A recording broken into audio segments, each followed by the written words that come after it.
Hello everyone and welcome back to my Intro to Unreal Engine tutorial series. In this video I'm going to cover the basics of lighting. I'm not going to go into all of lighting, but I'm going to go into, I guess, the basic three types that we're going to be using most often. To do that, I'm just going to, this scene has lights in it already, skylights and such like that, so if you have a default scene like this, I suggest just going to File, New Level, and just start with an empty level. Doesn't matter. So it's just pure black, nothing in here, nothing in the world. You can put a floor if you want or something. I'm just going to go to landscape and quickly press create to give myself a ground, and then switch out of that tab. We'll go into that later. I just wanted to get a quick ground. You can put a geometry box in there if that's easier for you anyways. Okay, so anyways, this should be black. Okay, so it's still pitch black. If you switch from lit to unlit, you can see everything with no lights. But we're gonna stay in lit mode. And then over here on the left in the modes panel, there's a light tab. We're gonna try first off the directional light. So directional light is generally used as the sun. Doesn't matter where you move this light. It's always just coming from one direction. First off, let's put a couple things down so we can see the light. If you have the starter content, go on into, I guess, props, and we'll plot this one, the material preview mesh. Let's see.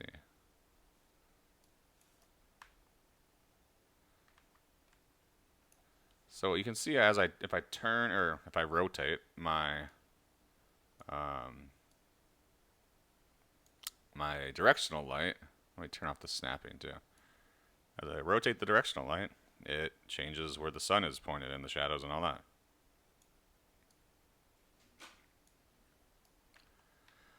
We can put a different material on here just to see how it reacts to the light.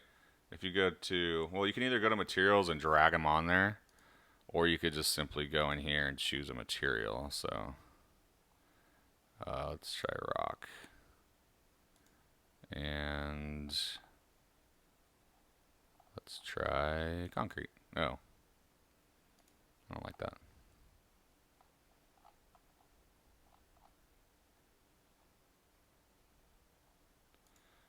Whatever, it doesn't matter. We're just trying to see how the light looks. So that's the directional light. There's only going to be one per scene. There should only be one per scene. And it's the sun. If you wanted to like animate this and do a day-night cycle, you can do that. Just turn on movable, and then you would add your code or your animation to make that work. Every light has a bunch of details that you can tweak. So select the light, either here or in the world outliner. Go over to the details panel, and under light, here's all your basic details you can play with. Intensity is going to be your brightness, I guess, for lack of a better term. So if you want to drop it real low, and we could just use the directional light as a very faint, maybe like a moonlight or something. You could change the light color here to, whichever color you want. You don't want an overall color that's too far off because it'll create a weird look to your game. For this one, there's not too many details that you want to mess with.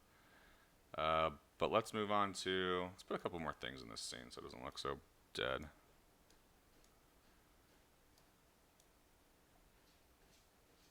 Okay, so that's a little too bright even still. Point one.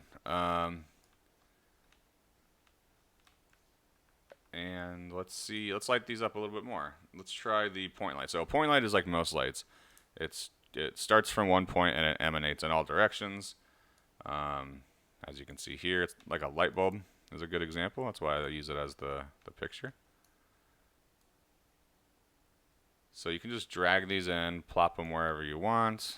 Again, they have detail panel over here. Generally, if you're doing like a lamp or something, you want to make it a little yellow. And it's good to have different types of lights, different colors in the scene, it really gives it a more realistic look. Um, let's see. If I want to hide just my directional light, I can hit the eyeball, so I'm just seeing what I have here, which is the point light. Let's see. So you can change how far this point light will go with the attenuation radius. So if it's like a real small light, I want to turn that down. Source length and radius, those kind of affect how the hotspot reflections show up. For now, probably leave those as is. You can play with the temperature here, which is, if you ever get a light bulb, it'll say cool white, warm white, or whatever, and it has the Kelvin of what temperature that is. So you can set that here directly, like a real light bulb, which is kind of cool. Which I believe overrides the light color. So that's kind of it for that, for basic point light. You can make it softer. You can make the radius crazier, but let's make this a light, faint light. Okay. Let's try the next one, spotlight. I really like spotlights. They're fun. I'll pull in a spotlight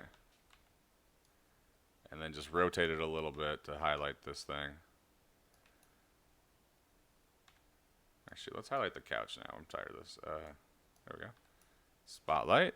Spotlight has even a few more options. So it has the intensity, color, attenuation again, where we can make it shorter. It has a cone, so you can make it more focused or more spread out.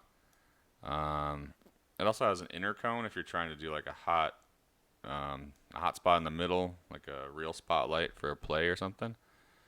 And it has pretty much all the other same ones. So let's make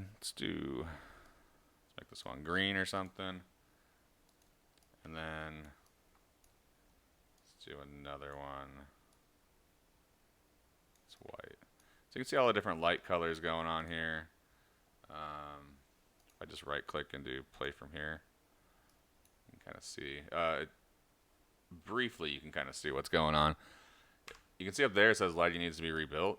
That is because it does need to be rebuilt for it to look proper. The reason for that is most of the lighting in Unreal is pre-computed, meaning that it's not at runtime, like the light and the shadows have already been baked into the scene. There are exceptions. There are real-time, runtime lights, and with ray tracing, all of that's changing too. So, but most of it is baked into the map. So the lights and shadows are already there. The engine doesn't have to waste power every frame. Trying to render 1,000 lights. Let's see what else. I think that's it as far as. Oh, I was gonna show one more thing. Like, say if I wanted to make anything, I guess if I wanted to make this a repeatable light, I could click on it and go to Add Blueprint Script. Call it whatever you want. And then I'm going to add component, and I'll add for this one I'll just do a point light or something. And I'm going to make it red, just so I can see it good.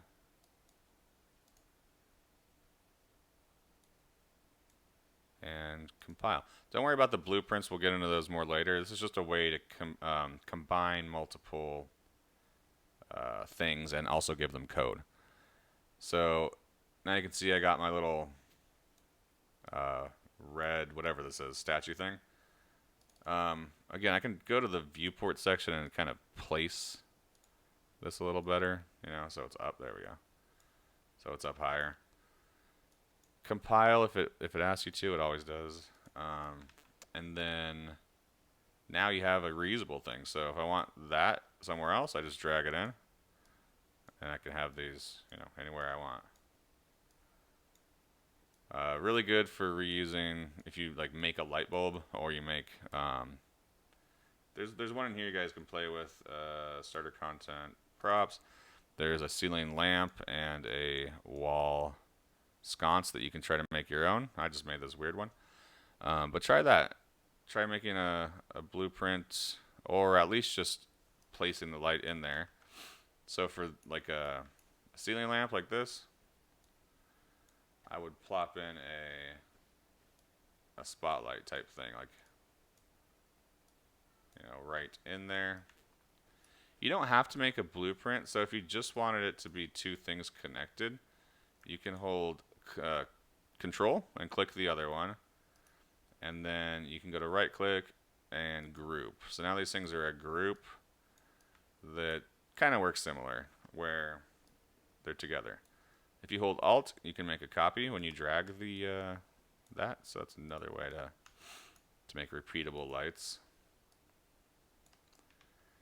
And then when you're all done and happy with your lighting, you have to press build, and it'll build the lighting. It'll take quite a while, so I'm not going to do it. But you can get at least a preview. So hopefully that's a decent start, and just play with the lights, play with the settings until you figure it out. And if you have any questions, leave them in the comments below. Hope that was helpful, and I'll catch you in the next video. Thanks.